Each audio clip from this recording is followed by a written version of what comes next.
Allez, c'est parti. Alors, merci d'être présent pour ce Pipeline Generation Bootcamp.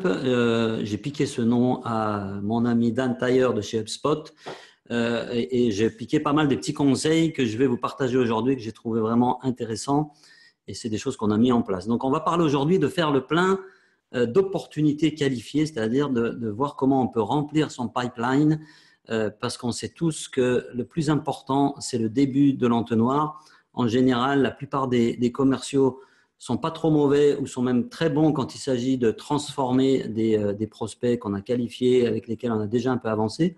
Le plus dur, finalement, quelque part dans la prospection, c'est de générer un flux continu de prospects qualifiés, d'opportunités qualifiées qu'on va pouvoir envoyer soit à ses équipes, soit qu'on va pouvoir traiter soi-même. Donc, c'est un peu l'objet de ce webinaire. On va parler un peu de génération de leads pour remplir le pipeline. Quelques petites considérations pratiques avant d'attaquer. Juste un petit rappel sur qui est Neil. Donc, moi, je suis Karim Bourras, je suis le fondateur de l'agence Neil. On est une growth agency, on aide des PME industrielles traditionnelles à grandir mieux. Non seulement à grandir plus vite, mais aussi à grandir mieux. Et le terme mieux est très important. Et pour faire tout ça, eh ben, on utilise la méthodologie inbound qui est aujourd'hui quelque chose qui touche à la fois le marketing, les sales, mais aussi le service client. Et ça, on aura l'occasion d'en reparler entre nous. Comment on aide les PM industriels à grandir? D'abord avec les ressources en ligne qu'on partage. Vous allez sur notre site, sur notre blog, sur nos différents canaux sur les réseaux sociaux. On partage énormément de ressources gratuitement en ligne, des livres blancs, des guides, des webinars comme celui d'aujourd'hui. L'idée, c'est de pouvoir déjà vous fournir un peu de valeur ajoutée avant même qu'on parle business. On fait aussi des workshops et des trainings. Ça, c'est pour des équipes qui veulent, sur des sujets bien particuliers, développer certains aspects. Par exemple, des workshops avec des équipes commerciales pour réfléchir aux process commerciaux dans l'entreprise, etc. Et puis, évidemment, on vend des services inbound où on intervient la plupart du temps comme un service growth externalisé et on va générer du business pour votre entreprise. Ça, c'était la petite minute d'autopromo. Je vous rassure, ça sera la seule de la présentation. Une dernière petite considération. On a lancé il y a quelque temps un groupe Facebook qui s'appelle Industrial Growth, qui est dédié aux spécialistes, aux professionnels de l'industrie. Et on y parle de tout ce qui touche à la croissance des PME industrielles. Donc, même si vous n'êtes pas dans le secteur de l'industrie, mais que ces thématiques de croissance, de marketing, d'optimisation des process commerciaux, de vente vous intéressent, rejoignez le groupe. On l'a fait sur Facebook parce que c'est beaucoup plus interactif et beaucoup plus vivant qu'un groupe LinkedIn. Et on a déjà, je crois, plus de 400 ou 500 inscrits aujourd'hui. On a lancé ça il y a à peu près 3 semaines, un mois. Donc, rejoignez-nous là-dessus. Vous allez y trouver pas mal de ressources. Et l'idée, c'est de construire un petit réseau d'entraide, de partage de savoir sur ce groupe. On a le blog de l'agence dont je vous ai parlé et on a aussi un podcast qui s'appelle Industrial Growth que vous trouvez sur SoundCloud, sur iTunes, sur Podbean, Stitcher, Anchor. Vous choisissez le média que vous utilisez pour écouter vos podcasts et vous allez retrouver notre podcast en tapant juste Industrial Growth dans le moteur de recherche. C'est parti, rentrons un peu dans le sujet. Alors aujourd'hui, ce que je vous propose, c'est une approche en deux phases. On va parler un petit peu de théorie, mais très rapidement, parce que tout ce que je vais raconter sur les techniques pour générer des leads et remplir le pipeline, elles n'ont de sens que si on a compris que la façon de vendre aujourd'hui a changé. Et donc, on va juste rapidement revenir là-dessus. Je pense que c'est quelque chose que la plupart d'entre vous avaient déjà expérimenté, avaient déjà compris.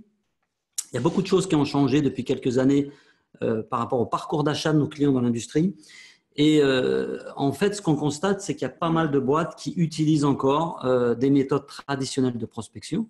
Je ne dis pas qu'il faut tout mettre à la poubelle, mais ces méthodes traditionnelles, elles fonctionnent de moins en moins. Ça, c'est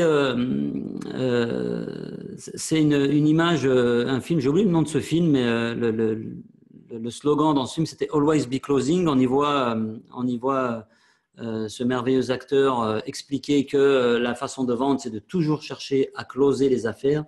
On va pousser le prospect à acheter, on va lui mettre la pression, on va utiliser des techniques un peu de push pour l'obliger à acheter et closer le deal et avoir le plus de closing dans le mois et atteindre nos quotas quand on a un commercial. Ça, c'était les années 80. Je crois qu'aujourd'hui, il y a de moins en moins de commerciaux qui fonctionnent encore comme ça. Ce n'est pas une question d'âge. J'ai vu encore quelques jeunes commerciaux qui démarrent dans le métier avec ce genre d'approche. Cette approche-là ne fonctionne plus. Pourquoi? Parce que vous n'avez plus le pouvoir. L'arrivée d'Internet a donné le pouvoir à vos prospects et aujourd'hui, le rôle du commercial, il doit être sérieusement remis en question. Vous n'êtes plus utile dans la plus grande partie du process de vente. C'est-à-dire que si vous êtes commercial aujourd'hui et que vous pensez en faisant un peu de rétention sur l'information, en faisant du push, vous pensez que vous allez pouvoir aller loin dans le métier, vous vous trompez. Parce que vos prospects ont pris le contrôle et aujourd'hui, plus personne n'achète un produit sans être allé se renseigner, sans avoir trouvé de l'information sur Internet. Les informations, elles sont largement disponibles sur le web. Donc, la question à se poser pour un commercial aujourd'hui, c'est qu'est-ce que j'apporte comme valeur ajoutée dans le process commercial? Et ça ne peut pas être simplement l'acte final de vente, puisque, encore une fois, là-dessus, à la limite, on n'a même plus besoin du commercial. Et il y a même des ventes très, très complexes qui se font sans l'intervention même d'un seul commercial. Je prends un exemple très simple. Vous avez un gars qui s'appelle Elon Musk qui est en train d'organiser des voyages pour aller sur Mars. Vous savez que vous pouvez déjà prendre vos billets pour faire un tour dans SpaceX. Eh bien, vous pouvez prendre un billet dans un truc aussi compliqué que faire un voyage interstellaire sans parler à un commercial. Tout se passe en ligne. C'est un exemple un peu extrême, mais c'est pour vous expliquer que même des ventes complexes peuvent, dans une certaine mesure, se passer du commercial. Alors, quel doit être le rôle du commercial? Le commercial, il doit aujourd'hui jouer un rôle d'aide. Votre boulot en tant que commercial, c'est de faciliter le parcours d'achat de votre client. On a énormément d'informations en ligne et une des difficultés que ça génère, cette masse d'informations, c'est que vos prospects, vos clients, ils se retrouvent noyés et ils ont un peu de mal à faire leur choix, à avancer dans leur parcours d'achat parce qu'il y a beaucoup d'options et de contenus qui s'offrent à eux. Et la difficulté, c'est plus de trouver l'information et la bonne information. La difficulté, c'est de pouvoir trouver le produit ou les solutions qui correspondent vraiment à ses besoins. Donc, il faut remplacer le « always be closing » par un « always be helping ». J'ai fait un petit clin d'œil, on est champion du monde, il ne faut pas l'oublier quand même. Et « always be helping », c'est le nouveau mantra des équipes commerciales qui performent en 2018. Si vous êtes dans une posture d'aide de votre prospect, de l'accompagner au cours de son process d'achat pour lui faciliter la vie, et ça veut dire par exemple très concrètement lui apporter des informations qui vont le rendre plus simple toutes les phases de décision dans des achats qui sont complexes, et bien vous êtes en bonne posture pour réussir votre métier de commercial. Rapidement, 3 petites stratégies qui permettent de mieux aider vos prospects. La première, c'est de déterminer si le prospect a un problème que vous pouvez résoudre. Et ça, c'est quelque chose qui est pas simple pour la plupart des commerciaux. Vous ne pouvez pas aider tout le monde. Quand vous êtes OK avec ça et que vous acceptez l'idée que vos solutions, vos produits, votre entreprise ne peut pas aider tout le monde, vous avez déjà fait un grand pas. Et ça va vous aider quelque part à remplir votre pipeline parce que vous allez le remplir pour le coup avec des opportunités qualifiées. Quand vous avez une idée précise de ce que c'est qu'une opportunité ou qu'un prospect qualifié, que vous êtes mis d'accord entre commerciaux dans la même entreprise et que c'est quelque chose de partagé, quand vous êtes d'accord sur la notion de qu'est-ce qu'un lead qualifié chez nous, quels sont les critères qui permettent de dire que ce lead est qualifié, que ce prospect est qualifié, eh bien vous faites le ménage. Et du coup, en faisant le ménage, vous allez pouvoir prendre le temps d'apporter plus de valeur à des prospects que vous pouvez réellement aider, qui ont réellement besoin de votre aide, et vous allez pouvoir aussi vous battre sur autre chose que le prix. Et donc, ça veut dire que vous remplissez votre pipe avec uniquement des affaires qui sont potentiellement qualifiées. La deuxième chose qui est importante quand vous cherchez à aider mieux vos clients, c'est de comprendre le contexte. Où se situe votre prospect dans son parcours d'achat? Est-ce qu'il est en phase d'awareness, c'est-à-dire est-ce qu'il est au début de son parcours d'achat et qu'il est simplement en train de se demander comment résoudre son problème? Je prends un exemple très concret. Vous êtes industriel, vous avez une machine qui vient de poser des problèmes et qui est tombée en panne. Vous n'allez pas tout de suite taper dans Google « remplacer ma machine ». Vous allez commencer par taper les symptômes du problème que vous rencontrez pour essayer de voir quelles sont les solutions existantes. Ça, c'est l'étape d'awareness. Vous allez ensuite passer dans l'étape de considération, vous étudiez les différentes solutions possibles. Et enfin, la décision. C'est-à-dire que dans la décision, on va pouvoir comparer les fournisseurs ou les prestataires. La plupart des commerciaux ne travaillent aujourd'hui que sur la phase de décision. C'est-à-dire qu'en gros, ils traitent du devis ou ils envoient du devis. Et parfois même ils l'envoient beaucoup trop tôt, et ils n'ont pas forcément accès à tous ces prospects qui démarrent leur parcours d'achat. Et ça, c'est un peu paradoxal parce qu'aujourd'hui, à l'heure du digital, on peut les trouver, ces prospects qui sont très loin encore de la demande de devis. Ceux qui sont en train de démarrer de s'engager, de démarrer leur process d'achat, leur cycle d'achat, on peut les détecter. Il y a des triggers, il y a des déclencheurs qui permettent de les identifier et qui vont vous permettre de vous situer très en amont du parcours d'achat et donc qui vont vous permettre aussi d'aider votre client, de l'accompagner. Et ça m'amène au point 3. Votre job en tant que commercial, c'est aussi de faciliter la vie de votre prospect. Si vous êtes un industriel et si vos clients sont dans l'industrie, on sait très bien que, et de manière même générale en B2B, les ventes industrielles ou les ventes en B2B sont des ventes souvent complexes. Je ne vous parle pas de consommables ou de produits qu'on peut acheter sans passer par un commercial. Par contre, si vous vendez des produits un peu compliqués avec des ventes complexes, vous avez un certain nombre de questions qui vont se poser à votre prospect tout au long du process. Et puis surtout, vous avez plusieurs personnes qui interviennent dans le process. Vous avez parfois 5 à 6 personnes.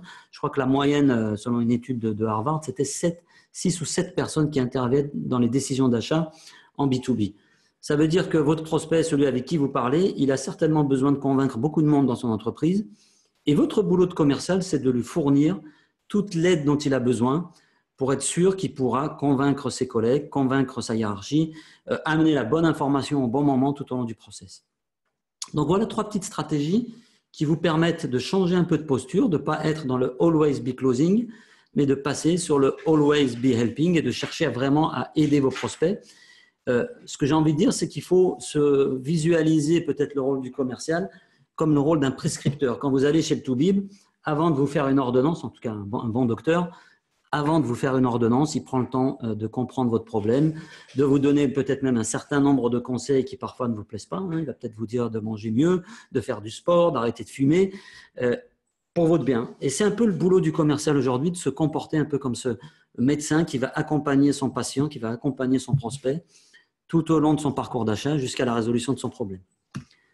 Bon, ça c'est de la théorie. Voilà comment il faut vendre aujourd'hui en théorie. Voilà la bonne façon de procéder, surtout si vous êtes dans l'industrie, pour aider au mieux vos prospects et vos clients. Mais le truc, c'est qu'il faut toujours, et cette nouvelle façon de faire, elle ne change pas la donne, il faut toujours trouver des prospects à aider. Il y a une espèce de débat sur l'inbound versus l'outbound, c'est-à-dire qu'en gros, on nous dit que s'il faut toujours chercher à aider, on ne devrait jamais faire de prospection à froid, etc., qu'il faut seulement laisser les gens venir à soi-même. Je pense que c'est un faux problème. À partir du moment où vous êtes clair sur les gens que vous pouvez aider, sur les gens que vous avez envie d'aider et ceux qui ont vraiment besoin de vos services, vous avez effectivement l'inbound, et on en parlera tout à l'heure, qui permet de générer des leads et d'avoir cette approche où c'est les prospects qui viennent vous voir. Mais si vous n'êtes pas encore à ce stade-là et que votre site ne vous génère pas 150 à 200 leads par mois, comment on fait?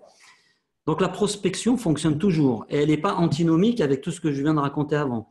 Ce n'est pas parce que vous cherchez à aider que forcément vous n'avez pas le droit de prospecter, même de prospecter un peu dans le dur et à froid. Il y a simplement une nouvelle façon de le faire, peut-être une façon un peu plus warm, un peu plus chaleureuse que la démarche traditionnelle dont on va parler un petit peu. Donc, juste pour parler de ça, le commercial traditionnel, qu'est-ce qu'il va chercher à faire? Il va chercher à pitcher, il va prendre une liste qu'il aura achetée sur Compass ou sur tel ou tel fournisseur de liste, il prend sa liste. Dans le meilleur des cas, ce sont les commerciaux de l'entreprise qui appellent. Parfois, j'ai même vu des cas où on va sous-traiter dans d'autres pays le phoning et le premier call. Et en fait, on a un pitch et on est content de son pitch. On a bien bossé le pitch il est carré et il suffirait de réciter le pitch pour choper des rendez-vous et caler des démos. Sauf que dans les faits, ça ne se passe pas comme ça et à partir du moment où vous commencez à pitcher, votre prospect raccroche ou votre prospect comprend, s'il est poli, qu'il a affaire à un commercial et en général, vous n'irez pas plus loin. Et en plus, vous tombez à un moment où votre prospect n'est pas forcément intéressé. Donc, l'approche, c'est ce que je disais tout à l'heure, c'est de contextualiser, c'est d'essayer de trouver les bonnes personnes à aider et c'est d'éviter d'être dans la même façon de vendre, quel que soit le problème du prospect, et c'est d'adapter son discours aux différents prospects. On rentre un peu plus dans le sujet.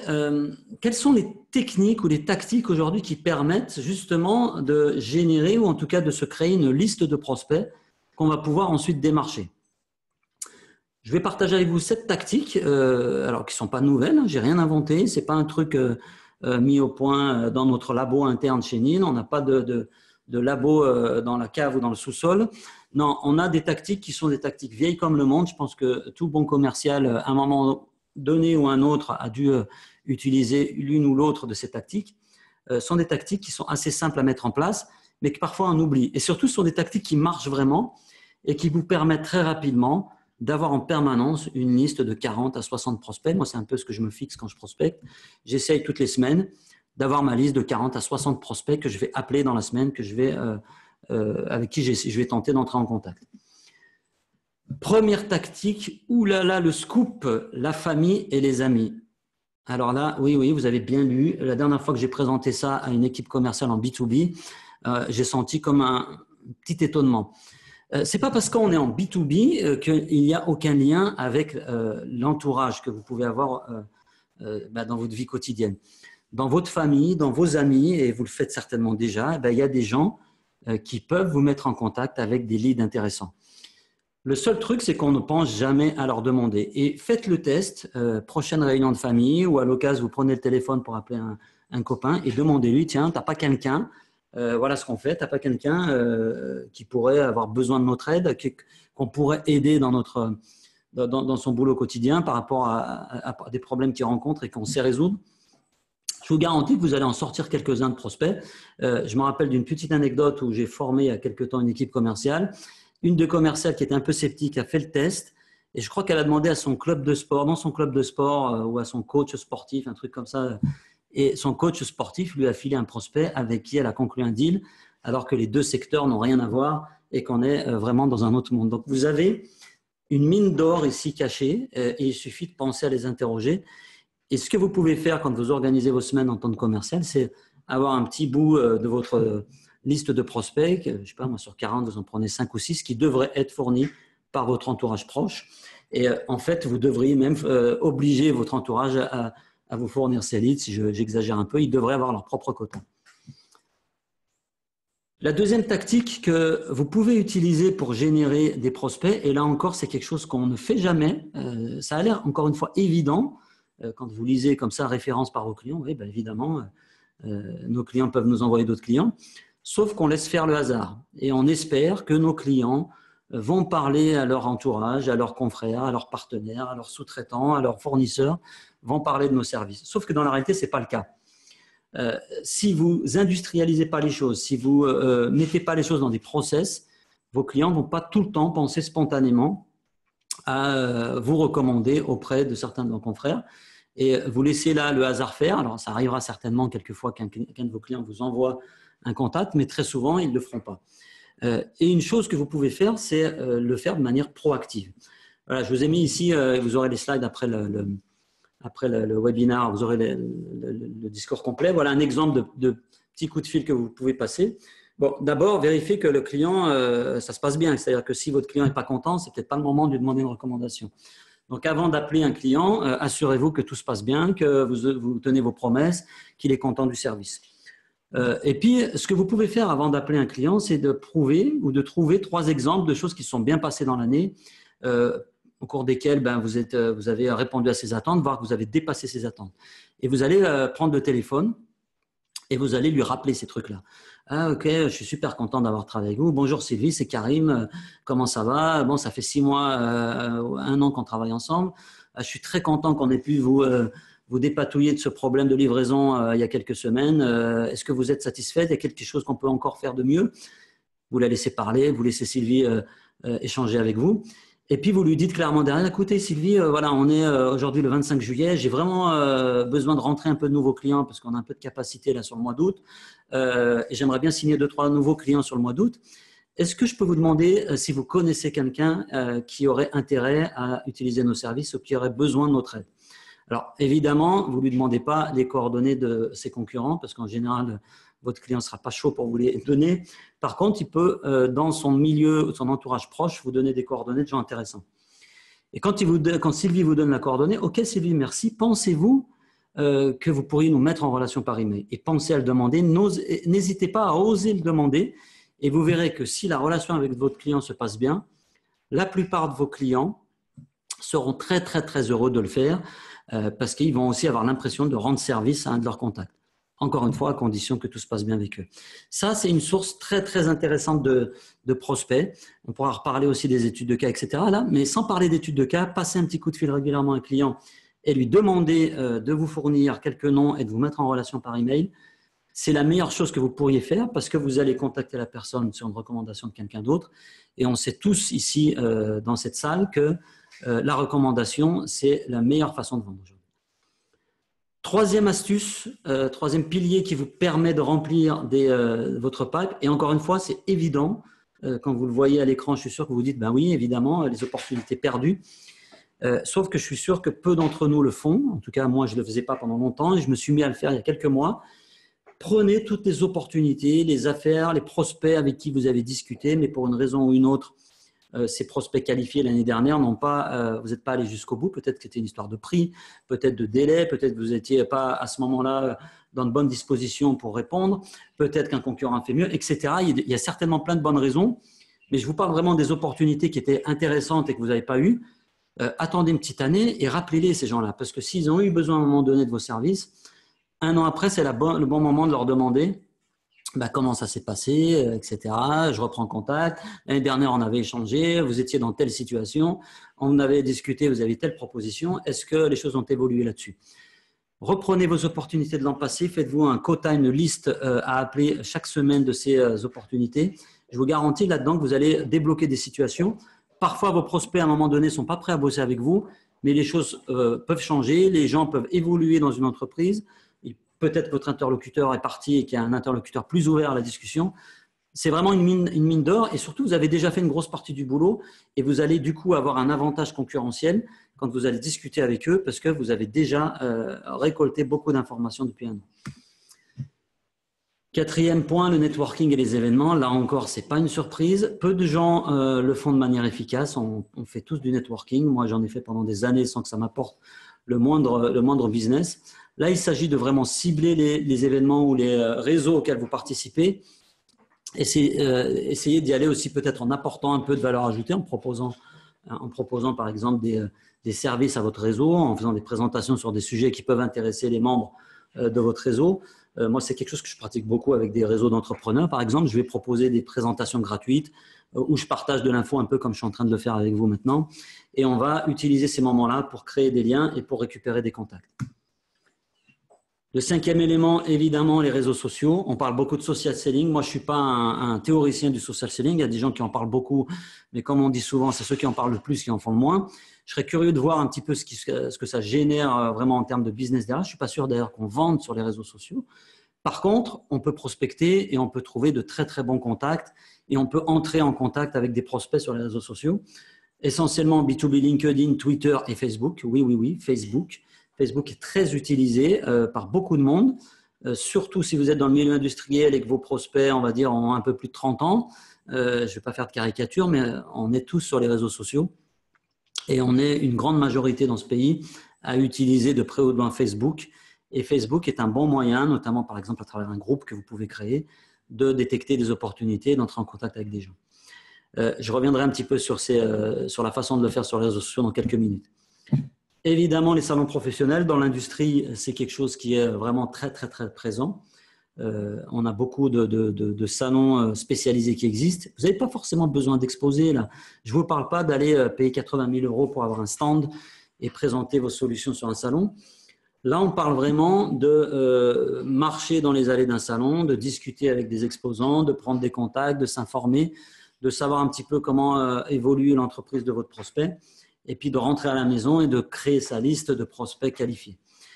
Un autre truc que j'utilise pas mal, c'est les annuaires de ces salons. Si vous allez sur la plupart des sites de ces salons spécialisés, vous avez en général accès à la liste des exposants, parfois à la liste des participants au salon.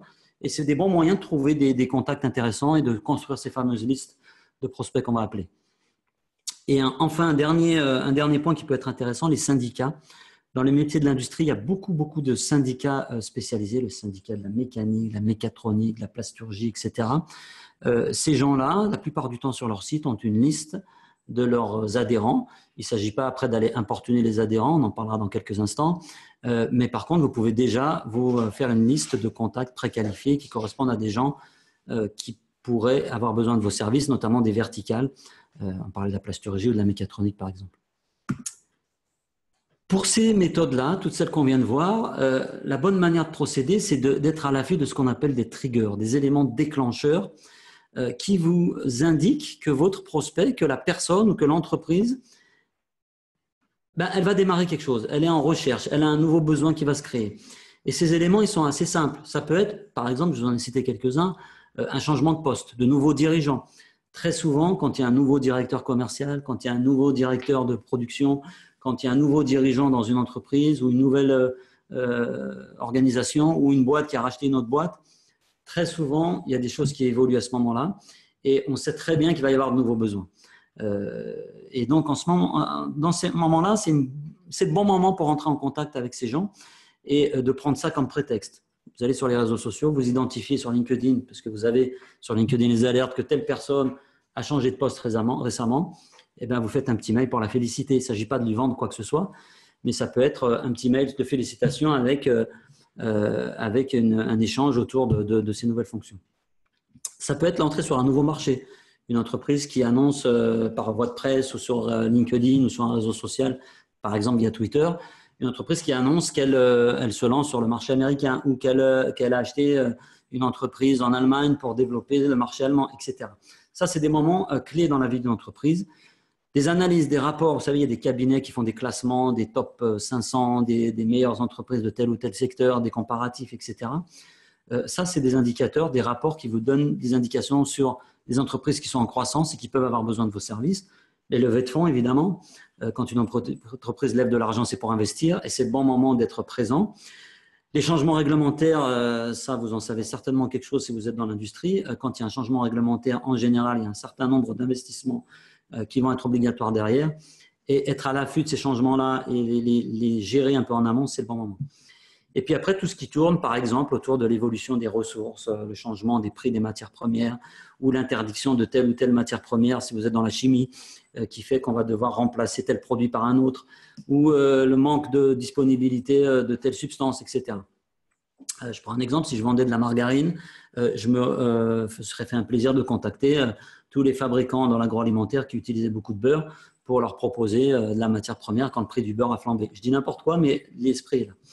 Je vous ai mis en lien un petit blog post de chez HubSpot qui est en anglais, mais qui explique et qui détaille une trentaine de déclencheurs, de triggers que vous pouvez traquer et surtout qui vous dira un petit peu sur quel réseau social, sur quel outil vous pouvez traquer ces triggers-là. Globalement, c'est mettre en place une veille. Je vous donne quelques conseils. LinkedIn, Twitter, quand vous cherchez des infos sur des entreprises d'un niveau corporate, LinkedIn pour les changements de poste et l'évolution des profils. Et puis surtout derrière, ça peut être aussi des choses autour des relations presse, autour de publications. Dernière technique, les inbound leads. Ça, c'est les leads les plus importants. Nous, aujourd'hui, c'est notre principale source de leads. La seule difficulté, c'est que quand vous partez de pas grand-chose, ça met un peu de temps à arriver. Qu'est-ce que c'est qu'un inbound lead? Un inbound lead, c'est un lead qui va arriver via votre site Internet parce que vous avez été intelligent et que vous avez produit des contenus qui répondaient à des questions que pouvait se poser ce lead. Donc, il a tapé dans Google quelque chose et il est tombé sur un contenu qui répondait à sa question, qui lui a permis à un moment donné d'arriver, de lire un billet de blog sur votre site et de télécharger une ressource, de s'inscrire à un webinaire, comme vous le faites aujourd'hui, et du coup d'être dans votre base de données. Ces inbound leads, c'est les leads les plus intéressants parce que c'est ceux qui ont levé la main, c'est ceux qui vous ont dit « Ok, je suis prêt à acheter, j'ai un problème ou j'ai un besoin ». Et quand vous démarrez une recherche sur Google, les 3/4 du temps, c'est parce que vous avez un problème à résoudre ou un besoin à combler ou une opportunité qui s'offre à vous et vous allez chercher des solutions pour répondre à ces questions-là. Donc, comment on met en place la méthodologie inbound? Ça fera l'objet ou ça a déjà fait l'objet même d'un webinaire complet. Là, c'est le content marketing. C'est un site Internet qui est optimisé. C'est du contenu qui est produit régulièrement avec des call to action, un parcours de conversion sur votre site et derrière, une façon d'industrialiser la génération de leads. Ce qui est important et ce qui est vraiment intéressant dans l'approche inbound, c'est que vous allez, en industrialisant la génération de leads, vous allez voir que le flux de leads va augmenter progressivement et que si vous faites bien les choses, il ne va pas baisser. Donc, vous allez pouvoir prévoir à l'avance combien de leads au minimum vont arriver chaque mois sur votre site. Et ça, c'est la meilleure façon d'avoir de la prédicabilité sur votre business, parce que si vous savez combien de leads sont générés sur votre site tous les mois, vous allez pouvoir derrière savoir combien de clients vous allez conclure, parce que normalement, si vous êtes un bon commercial, vous maîtrisez ces données de base, qui est le taux de conversion lead, client, etc. Donc, si vous connaissez le nombre de leads, vous connaissez le chiffre d'affaires à la fin et vous allez pouvoir le prévoir. Et ça, c'est autre chose que d'acheter des listes sur Compass et d'aller prospecter un peu à la sulfateuse en espérant en ramener quelques-uns dans le filet. Donc, c'est une approche qui est beaucoup plus ciblée, une approche qui reçoit même un meilleur accueil parce que quand vous appelez un lead qui est venu laisser ses coordonnées sur votre site, ben, en général, il répond au téléphone et il est dans de bonnes dispositions pour vous parler. Ce qui n'est pas forcément le cas d'un lead qui n'a rien demandé et que vous avez pu trouver par ailleurs. Voilà un petit peu les 7 tactiques que je peux vous recommander aujourd'hui. Alors, encore une fois, c'est des choses qui paraissent assez basiques, mais c'est des choses que la plupart des équipes commerciales, en tout cas celles que j'ai pu avoir l'honneur et la chance d'accompagner, ben, c'est des choses qu'elles n'ont pas mis en place, en tout cas de manière structurée et organisée. Ce que je vous recommande de faire, c'est de vous faire un petit tableau Excel tout simple avec des colonnes qui correspondent à chacune de ces 7 catégories. Et c'est de vous obliger, de vous astreindre à une discipline qui est de remplir toutes les semaines ce petit tableau Excel. Si vous n'avez pas d'autres outils pour le faire, ça suffit largement. Et c'est de vous dire, bah, j'ai besoin de tant leads générés par ma famille, de tant leads inbound, de tant leads que je vais récupérer de mon salon du mois dernier, etc., etc. Et c'est d'avoir en permanence une quarantaine, une cinquantaine, bah, après ça dépend de vos métiers. Chez nous, c'est à peu près une cinquantaine de leads toutes les semaines qu'on rassemble dans ces listes-là. Et puis, vous allez les traiter et automatiser un peu le traitement de ces prospects-là. Voilà un petit peu pour les astuces. Pour conclure un petit peu cette petite présentation, alors on a parlé au démarrage de changement de comportement, du fait qu'il faut chercher à aider. On vient d'échanger un petit peu sur les tactiques qui permettent de générer des leads et de remplir un peu le pipe, en tout cas à l'entrée du pipe. Derrière, c'est qu'est-ce qu'on fait avec tout ça? Et on a beau avoir des tactiques inbound où on cherche à aider, la meilleure façon d'entrer en contact avec des prospects, avec des gens qu'on estime pouvoir aider, c'est le téléphone. Donc tout ça, ça n'a aucun sens si derrière vous ne prenez pas le téléphone et vous n'appelez pas. J'ai été assez surpris d'une stat qui est sortie récemment qui expliquait que les commerciaux, il y a une étude qui a montré ça, et qui expliquait que les commerciaux en moyenne passaient uniquement 36% de leur temps à prospecter. Le reste du temps, c'est l'administratif, c'est différentes tâches. Alors, je ne dis pas que ces tâches ne sont pas importantes, mais en gros, vous n'avez que 36% de votre temps où vous pouvez prospecter. Donc, essayez dans la démarche de au moins utiliser ce temps-là pour vraiment prospecter. Et souvent, ce qu'on observe dans l'industrie, c'est que la prospection, c'est un peu l'enfant mal aimé du truc, quoi. On a beaucoup de facilité à rendre visite à des clients existants, on a beaucoup de facilité à gérer le portefeuille client, et encore, ce n'est pas forcément tout le temps bien fait. Mais il y a très peu de commerciaux industriels qui prennent le téléphone et qui appellent des leads qu'ils ne connaissent pas.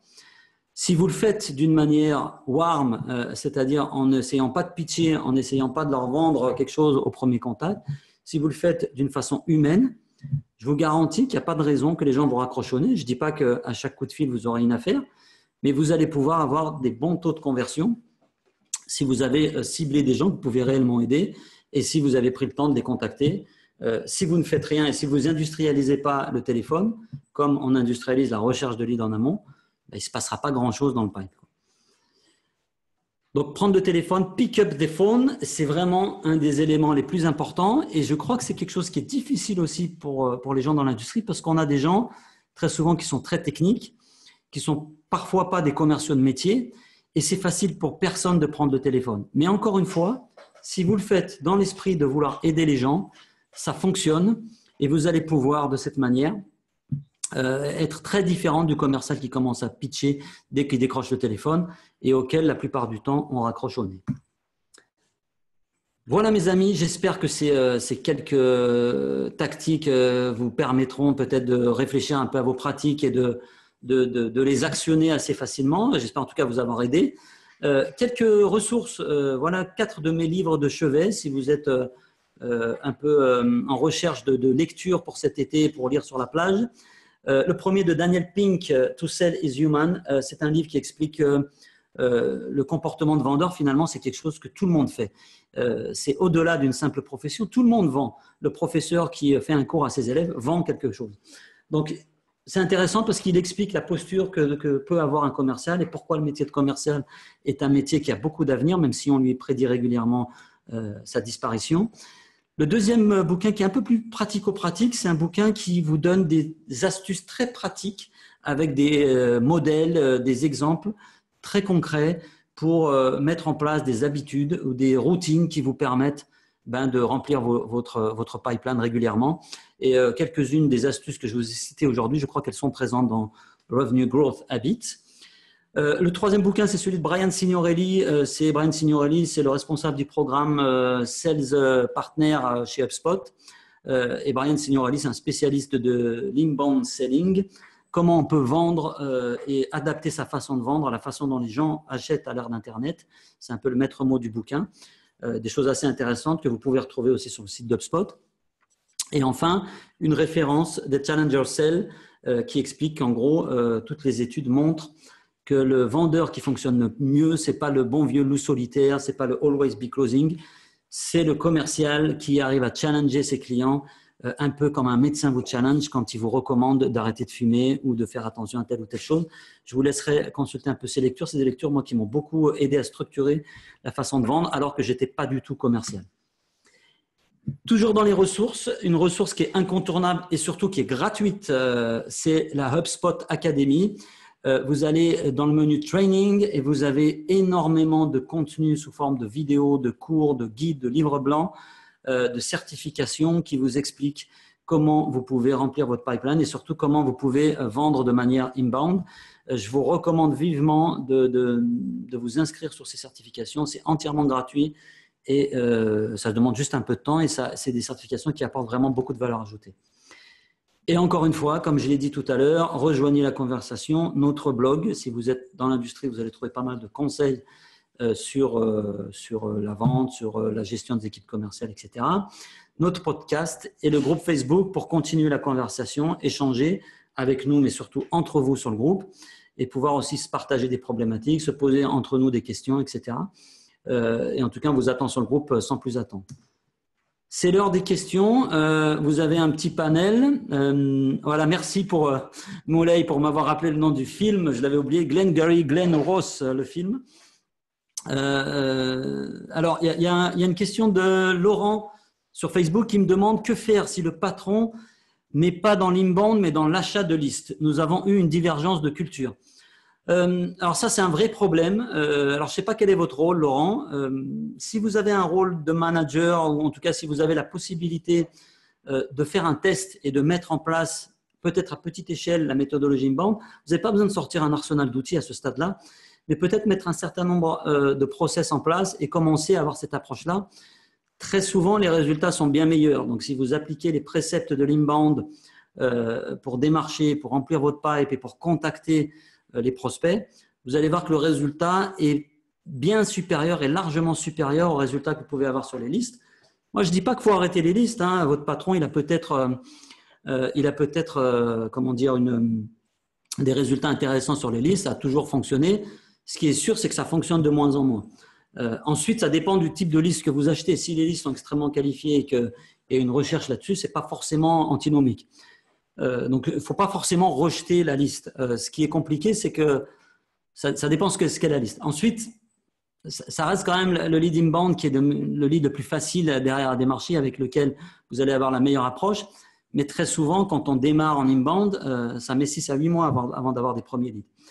Donc, voilà. Je ne sais pas s'il faut rentrer en opposition pour répondre à votre question, Laurent. Je n'ai pas de réponse toute faite, malheureusement. Ce que je peux vous proposer, c'est de mettre en place un test, de le tester avec 1 ou 2 champions. Ce que j'appelle un champion, c'est quelqu'un qui a envie de le faire chez vous, de le mettre en œuvre. Vous avez tous les contenus qu'il faut pour le faire, pour agir, voire même de le mettre en œuvre peut-être sur les listes que votre patron vous fournit, puis de regarder derrière le retour sur investissement et les résultats. Souvent, une erreur qu'on fait dans l'achat de ces listes, c'est qu'on ne ramène pas un retour sur investissement. Puis regardez aussi ce que deviennent les clients qui étaient arrivés depuis une liste. Il est possible que ces clients aient une relation avec vous qui soit un peu toxique, où il n'y a pas forcément beaucoup de valeur parce que vous étiez dans le push, etc. Armel me demande comment pouvez-vous nous dire votre taux de closing sur 50 prospects par semaine. Alors, c'est très variable. Moi, je suis sur un métier, et notamment les prestations que l'agence NIL vend, qui sont des prestations qui sont très engageantes. Moi, j'ai des clients qui vont s'engager sur un an avec des budgets qui vont tourner comme ça à la louche sur un an entre 60K à 100 000 euros l'année. Donc, déjà, je n'ai pas besoin de beaucoup de clients tous les mois. Et nous, on a un objectif d'1-2 clients par mois dans notre stratégie. Et sur les 50 prospects qu'on génère par semaine, on va dire que nous, la petite différence, c'est que c'est exclusivement pour l'instant des leads inbound, c'est-à-dire qu'on a atteint un stade où on n'a pas forcément besoin d'aller se faire des listes. Mais sur ces 50 leads inbound, je peux vous dire qu'on a à peu près, allez, on va dire 25 leads qui sont vraiment très qualifiés. Sur ces 25, donc à peu près la moitié, sur ces 25 leads très qualifiés, on va avoir une douzaine de leads qui sont des leads avec qui on va entrer en discussion pour un premier contact. Et puis là-dessus, on va ouvrir à peu près 3 opportunités par semaine. Donc 3 discussions un peu plus poussées dans le pipeline. Ça, c'est mes chiffres. C'est du service que je vends. Sur du produit, si vous avez des paniers moyens qui sont moins élevés, en général, vous avez des taux qui sont supérieurs. Et souvent, sur des métiers de niche, les taux aussi sont très supérieurs à ça. Vous pouvez avoir 50 prospects intéressés par vos machines si vous vendez des machines extrêmement spécialisées. Et très souvent, dans ces métiers-là, c'est des prospects qui sont très qualifiés avec des très bons taux de closing. Moulay nous dit que tout est complémentaire et que l'essentiel réside dans le résultat. Que penses-tu du cold calling 2.0? Alors, je ne suis pas sûr de savoir ce que c'est que le cold calling 2.0. Je me méfie de tout ce qui est 2.0 parce que maintenant, il y a le 3 à 4.0. Donc, moi, je fais du cold calling. On en a fait. Vous pouvez faire du cold calling. Ce n'est pas un gros mot. Je viens de vous l'expliquer sur des listes de contacts que vous avez pu trouver à droite et à gauche. Ce n'est pas interdit de faire du cold calling. Ce n'est pas interdit d'appeler des gens qui ne sont pas venus eux-mêmes laisser leurs coordonnées. Simplement, ne le faites pas en pitchant. Si c'est pour sortir votre pitch et votre PowerPoint et expliquer au prospect comment vous êtes beau et comment vous allez l'aider ou comment vous allez lui offrir des promos, ça ne marchera pas et on vous raccrochera au nez avant même que vous ayez pu finir votre première phrase. Faites le test. Regardez ces gens qui vous appellent tous les soirs pour vous vendre des forfaits téléphoniques. À peine vous avez décroché, vous avez compris à qui vous avez affaire. Ils n'ont même pas besoin de se présenter. Vous savez, vous avez affaire à quelqu'un qui est dans un centre d'appel. Tout ce qu'on cherche à éviter, même quand on fait du cold, c'est de donner cette impression-là. Donc, quand vous appelez, une petite astuce que je vous donne même en cold, appelez les gens par leur prénom. Allô, bonjour Moulay, je suis Karim d'Agence NIL. Et vous patientez un petit peu. Donnez l'impression que vous connaissez déjà le prospect et ça change tout dans le début du call. Et après, je ne vous garantis pas que vous allez signer l'affaire, mais en tout cas, vous allez pouvoir engager une conversation parce que vous êtes comporté comme un humain. La vente, c'est human to human, c'est des relations entre êtres humains. Donc, ne vous comportez pas comme un robot qui lit un pitch. On n'a pas besoin de vous et on peut très bien prendre une intelligence artificielle et une voix du genre Siri pour faire ce boulot-là à votre place. Le mailing ciblé, oui, le mail, c'est aussi une bonne façon d'atteindre ses prospects. Moi, je privilégie toujours en priorité le téléphone, mais si vous n'arrivez pas à les avoir par le téléphone, mettez en place des mails automatisés, pas des campagnes que vous envoyez à tout le monde. Utilisez des outils et vous avez un outil dans HubSpot, par exemple, qui s'appelle Sales Pro, qui va vous permettre de mettre en place des séquences personnalisées pour planifier à l'avance 3 ou 4 emails jusqu'à ce que le prospect décroche le téléphone. Antoine sur Facebook nous dit 6 à 8 mois de retour, quel facteur, panier moyen 6 à 8 mois de retour, oui, sur l'inbound, je pense que c'est de ça qu'Antoine voulait parler. Sur l'inbound marketing, quand vous démarrez une démarche de zéro, c'est-à-dire que si votre site aujourd'hui, allez, on va dire, fait 400-500 visites par mois et que vous n'avez pas d'opportunité de conversion sur le site, vous décidez de mettre en place la méthodologie inbound en mettant du content, en produisant des contenus de blog, en mettant des landing pages, etc. Il ne faut pas vous attendre à des retours extraordinaires en termes d'augmentation du nombre de leads avant 6 à 8 mois. Il y a des astuces qui permettent de raccourcir ce temps. Ça dépend aussi de l'investissement. Si vous faites un billet de blog par semaine, ce n'est pas la même chose que si vous faites 3 ou 4 billets de blog par semaine et ça va un peu plus vite. Mais en moyenne, l'inbound, c'est quelque chose qui produit des résultats à long terme avec une courbe qui démarre un peu doucement puis après qui va augmenter très rapidement quand vous aurez atteint un certain volume. Donc, ça veut dire qu'en attendant ces 6 à 8 mois, il faut toujours utiliser des techniques de remplissage qui permettent d'aller identifier des prospects qu'on peut éventuellement aider. Merci pour vos questions, de très très bonnes questions. Alors, next step après ce webinaire, je vais mettre en ligne la présentation et la vidéo du webinaire. Vous allez pouvoir la visionner ou la partager avec vos contacts.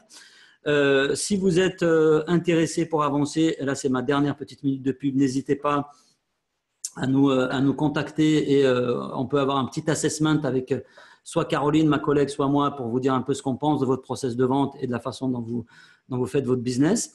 Et puis, à très bientôt. Je ne suis pas encore sûr qu'au mois d'août, on fera un webinaire parce que je ne suis pas sûr d'avoir beaucoup de gens pour le visionner. Et passez tous un très, très bel été si on ne se revoit pas. Sinon, rendez-vous dès septembre pour de nouvelles aventures, de nouveaux webinaires. N'hésitez pas aussi à me dire quel sujet vous aimeriez discuter pour les prochains webinaires. Merci, à bientôt.